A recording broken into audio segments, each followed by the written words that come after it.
Hi, my name is Joe and we are 12 New.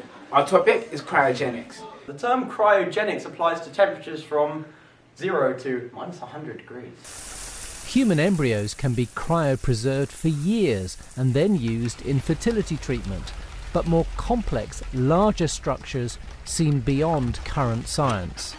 Currently, the statistics for how long an organ can be vitrified before successful revival can occur. For a kidney, it's about 3 days. For a liver, it's about 36 hours. And for heart and lungs, it's only 6 hours. So how does cryogenic freezing work? Well, the whole process we can take a look at now. So when a person who has chosen the procedure is declared legally dead, a response team attempts to keep the person's blood pumping around the body. Now, the body is then packed in ice and it's injected with various chemicals to reduce blood clotting and damage to the brain. It's then cooled to just above water's freezing point, and the blood is removed and replaced with organ preservation solution.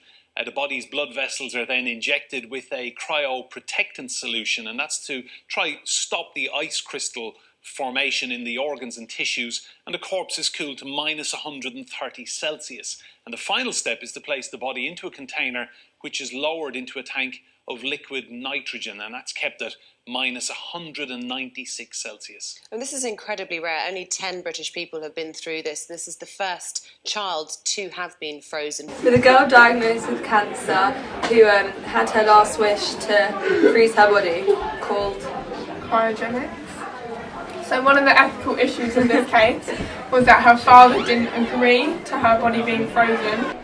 The teenager who was dying from a rare cancer used the internet to investigate cryonics. Her mother supported her wish to be frozen, but not her father, who she hadn't seen in 8 years. Because she was under 18, the case went to court. The girl wrote this message. I have been asked to explain why I want this unusual thing done. I'm only 14 years old and I don't want to die, but I know I'm going to die. I think being cryopreserved gives me a chance to be cured and woken up. Even in hundreds of years' time, I don't want to be buried underground. I want to live and live longer. And I think that in the future, they may find a cure for my cancer and wake me up. I want to have this chance. This is my wish. The judge said this case was the result of a tragic combination of childhood illness and family conflict. He said the girl had a right to know before her death whether her wishes would be followed. He stressed the case was not about whether cryonic preservation had any scientific basis, and nor was the court encouraging it. So despite the fact that her father didn't agree with the cryogenic freezing, the girl still won her case and carried on with the whole process. So on the flip side of this, if she hadn't won her case, the question we'd be asking is it wrong to deny a girl her last wish? The judge visited the girl in hospital and said he was moved by the valiant way she was facing her predicament. But the voluntary organisation that prepared her body for cryonic preservation was said to be under-equipped and disorganised, causing real concern to medical and mortuary staff. Her body was then sent to the United States. This company in Arizona is one of those offering long-term cryogenic storage in liquid nitrogen tanks. 10 Britons are believed to have their bodies frozen in the US in the hope of resurrection. To be cryogenically frozen, the price at its lowest is about $28,000 US, to about $30,000 for last-minute cases.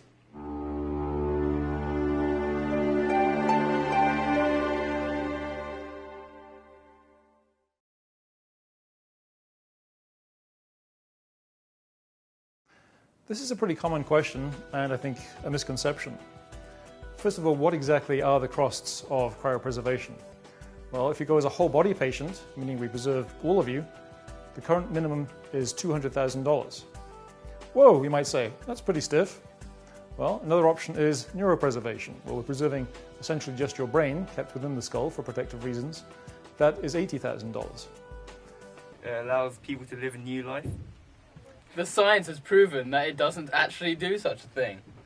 Michio Kaku stated that it will actually make the cells explode, meaning the people will die. If you suddenly freeze the human body, The problem is that ice crystals begin to form inside the cells. As the ice crystals expand, they rupture the cells. So in other words, freezing the human body seems to work only superficially.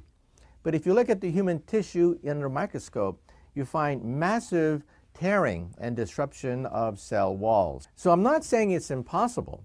I'm just saying that those organizations that advertise that you can live forever this way may be misleading the public, because when the body is thawed out, what you have is dead tissue.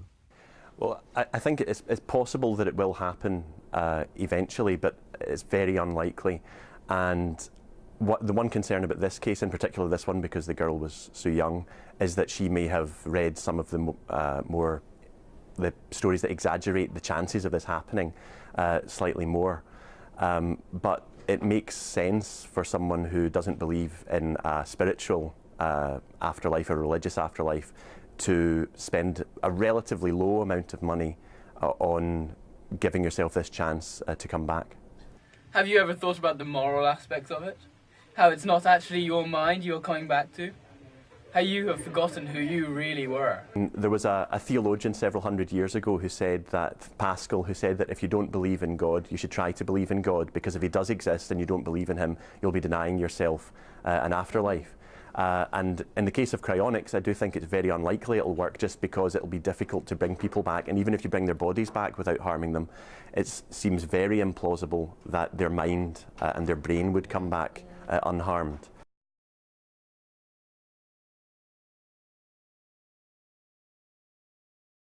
It costs money. You can leave less inheritance for your kids. There's an environmental cost of keeping your body frozen. And it also means that you can't, if you go for whole body preservation, you can't donate your organs, and organ donation is obviously a great thing. Now, of course, this girl couldn't have donated her organs because she was dying of cancer, which is a contraindication for that. So there are some costs. In a sense, it's a slightly selfish thing to do for adults, at least, maybe not for this girl, because she was only 14 when she died. Although it's very unlikely, if it works, the payoff would be immense. So it's not totally irrational to want to do it, I think.